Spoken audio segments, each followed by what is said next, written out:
So Bethan Sayed, thank you very much for joining us today. You've been an Assembly Member now for a while. What's your take on how diversity has improved or hasn't improved since you've been an Assembly Member? I think in respect of women in politics, clearly we've been leading the way, and at one stage we had 50% women, 50% men in the National Assembly for Wales, which obviously reflected the population in that sense.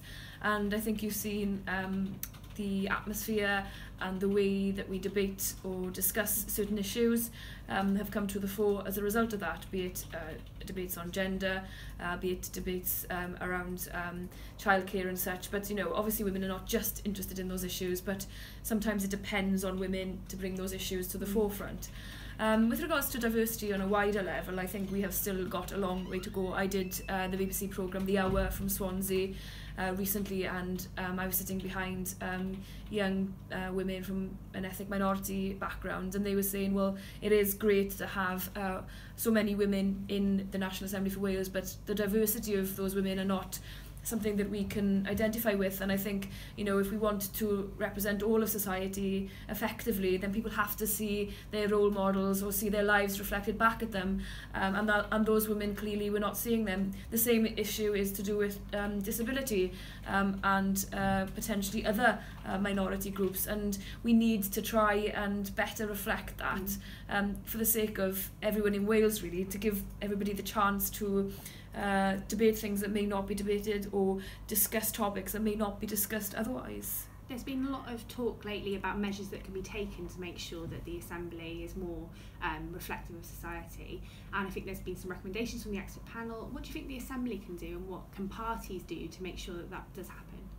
Well, I think they're two separate things entirely. I mean, I think it really has got to the stage where it needs to be enshrined in law, so be it looking at job sharing, so that, you know, we can have the work-life balance that we purport to espouse, whether it's in relation to quotas, whether it's in relation to lists of particular sectors of society in terms of positive action. I think that needs to be legislated for now, because of course our party has taken steps to improve gender equality over the years by having positive action on the regional list system, which is how I was first elected, but that has been diminished over the years.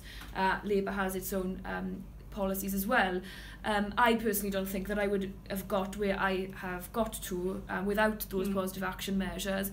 And some people say, well, you should be able to get there anyway, regardless of your, you know, sex. But at the end of the day, if there's somebody, usually a man, I'm afraid to say, who's been in the party for, you know, a very long time, they are generally more likely to get selected than a newbie female just straight out of university that may not know so many people but may have a lot to give, which is what I obviously thought I had.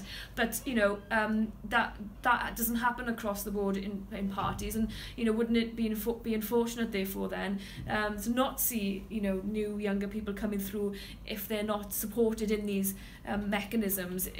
Goodwill will only work to an extent, and training will only work to an extent, and those things have to happen, but it needs really legislation now, I think. And in terms of, one of the things we've heard a lot about since we've been doing this project is the impact of politics on someone's life. It's, you know, it's quite a hard job, it's not 9 to 5 by any stretch of the imagination, and it takes you away from your home a lot of the time. How do you think that acts as a barrier to more diverse candidates stepping up, as well as kind of those systems? I think it is a challenge, because we've prided ourselves in being the family-friendly workplace, but the reality is, not that I want to downplay the Assembly or undermine its effort to do that, because we don't have debates going on for hours and hours through the night as does Westminster. We still have events we need to attend to in our region, campaign groups we need to talk to, events on a weekend, and so, you know, that takes up a lot of time. And I spoke to somebody a few years ago as an academic looking at this type of issue, and she was saying that people who don't have families are often discriminated against more. I don't have children, for example, and sometimes you're expected to do meetings on a weekend that other AMs who have families can't do, and their rationale for not being able to go seems to be more legitimate than actually the fact that you want to spend time with your husband or your extended family. And I think that's something that is still a taboo, really, because you know, we may not have those direct family responsibilities that a child will still offer, but we still want to have a rounded life, and we want to make sure that we don't overwork so that we become stressed and we develop mental health problems. So, you know, I think there are barriers to lots of different people getting involved, be it the timings of stuff, be it the work pressures, be it the pay in terms of other levels of government and how they can cope with that pay reduction in their family income. But that obviously isn't as relevant here, although if you're in a job outside of Wales, you know, you may be taking a job cut to be an Assembly member, let's be frank here. So, you know, there are all sorts of challenges, and, you know, the biggest one I think for me is, you know, taking that with the work home with you and trying to switch off and trying to ensure that you do get that balance, which is always difficult to get. You have to be an AM almost 24/7. And, you know, I feel so, especially with social media and with emails. Somebody emails you at one stage of the day, they really do expect an instant response. And if you don't get a response, if you don't respond because you're thinking about how to respond, or, you know, that seems to be a way of criticising you, when actually there's no cynical reason for you not responding instantly. You want to give a thoughtful, rational, intelligent reply, and I think that's the problem with our society now. It's all instant, and sometimes things are not instant when you're talking about legislation or policy, and you can't reply instantaneously. So talking about social media briefly, a lot of the people we've spoken to in this project have referenced kind of how actually off-putting it is having social media and having the kind of public feedback that they sometimes get being a little bit abusive at points. Do you really experience that as an Assembly member? Yeah, I mean, quite often you get quite a lot of abuse in relation to if you're, you know, discussing a certain issue or campaign, you know, personal attacks as opposed to a discussion about the policy intention.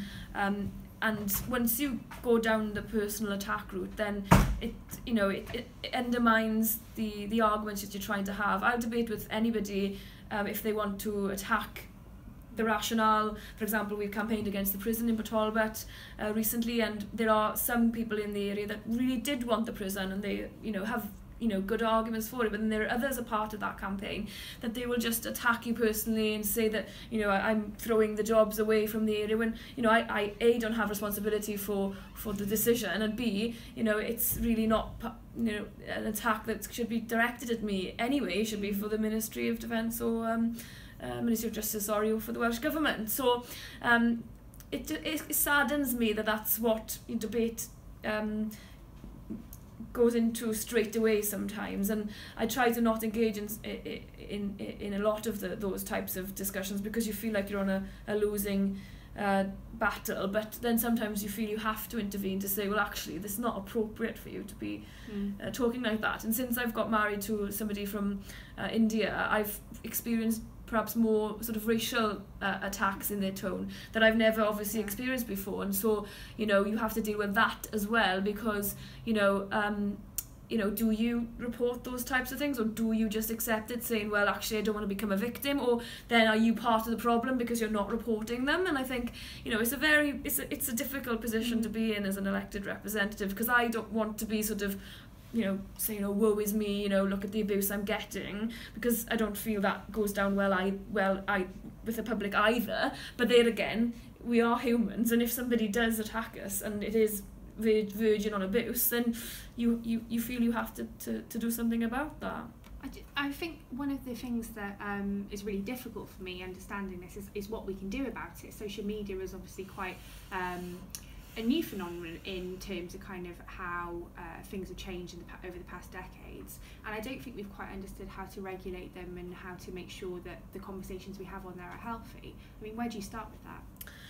Well, I mean, that's a minefield in itself, but I think a lot of it, and I don't mean this in a patronising way, it comes down to education, because I think if we had political education in our schools at an earlier age, we may be able to encourage people to understand where decisions are made, how decisions are made, what AMs do from day to day, and I think that's a missing link, so that when people then see how decisions have been made, or the lack of consultation on certain aspects of non-devolved policy, for example, they get frustrated and they go straight to an attack, because that's the way that they vent their anger at it, as opposed to an understanding of the political stratosphere that we live in. And the media in Wales is very weak. Until we build a vibrant media, that lack of understanding is still going to be there. So those, strengthening our media and strengthening the education for politics is two things that we can start on. With regards to the social media networks, they will only do things that suits them as well. So